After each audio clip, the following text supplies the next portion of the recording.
வணக்கம். சற்று முன் கிடைக்கப்பெற்ற மிக முக்கியமான செய்தி ஒன்று வெளியாகி உள்ளது.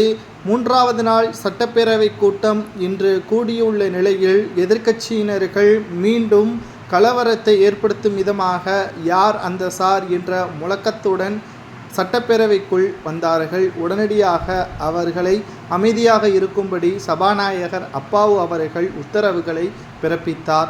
ஆனாலும் கூச்சலிட்ட நிலையில் எதிர்க்கட்சியினர்கள் யார் அந்த சார் என்ற உண்மை தெரிய வேண்டும் என்று முதல்வர் ஸ்டாலின் அவர்கள் இதற்கு வாயை திறக்க வேண்டும் என்று எடப்பாடி பல முறை தெரிவித்ததன் காரணமாக எடப்பாடி பழனிசாமி அவர்கள் துணைத் தலைவரை மாற்ற வேண்டும் என்ற கோரிக்கையை இதற்கு முன்பாக நடைபெற்ற சட்டப்பேரவை கூட்டத்தொடரில் கொடுத்திருந்த மனுவை ரத்து செய்து துணைத் தலைவராக ஓபிஎஸ் அவர்கள்தான் இருக்கிறார் என்றும் அவருக்கு துணைத் தலைவர் இருக்கை ஒதுக்கப்பட்டுள்ளது என்றும் மிகப்பெரிய ஒரு இடியை எடப்பாடி பழனிசாமி தலையில் போட்டு உள்ளார்.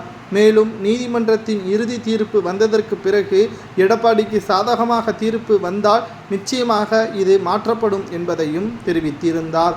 மேலும் தற்பொழுது துணைத் தலைவரை வைத்தே நாங்கள் சட்டசபையை நடத்தி கொள்கிறோம் என்றும் சபாநாயகர் தெரிவித்திருப்பது எடப்பாடி பழனிசாமி அவர்களுக்கு பேரதிர்ச்சியை ஏற்படுத்தியுள்ளது.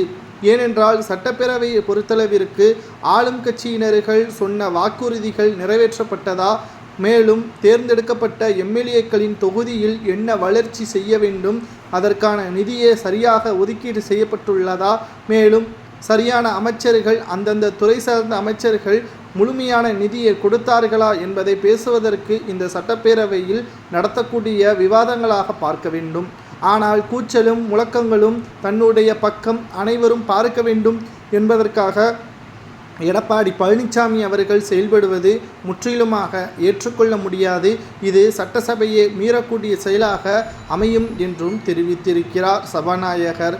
மேலும் ஓபிஎஸ் அவர்கள் கடந்த சில நாட்களாக பின்வரிசையில் அமர்த்தப்பட்ட நிலையில் தற்பொழுது துணைத் தலைவர் இருக்கையில் ஓபிஎஸ் அவர்கள் இருக்கலாம் என்று சபாநாயகர் தெரிவித்திருப்பது எடப்பாடி பழனிசாமி அவர்களது தலையில் விழுந்த மிகப்பெரிய ஒரு இடியாக பார்க்கப்படுகிறது.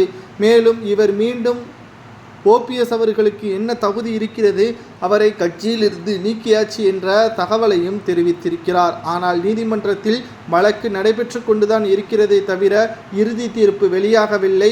ஜனவரி 13ஆம் தேதிக்கு பிறகு வெளியாகக்கூடிய தீர்ப்பை பொறுத்து பார்த்து கொள்ளலாம் என்று சபாநாயகர் தெரிவித்திருப்பதால் ஓபிஎஸ் அவர்கள்தான் துணைத் தலைவர் என்பதையும் எடப்பாடி பழனிசாமி அவர்கள் துணைத் தலைவராக ஆர்பி உதயகுமாரை நியமிக்க வேண்டும் என்ற மனு தள்ளுபடி செய்யப்பட்டதால் அதிர்ச்சியடைந்திருப்பது சரியா தவறா? சபாநாயகர் இந்த சூழ்ச்சி சரியா தவறா என்பதை கமெண்ட் வாயிலாக கூறுங்கள்.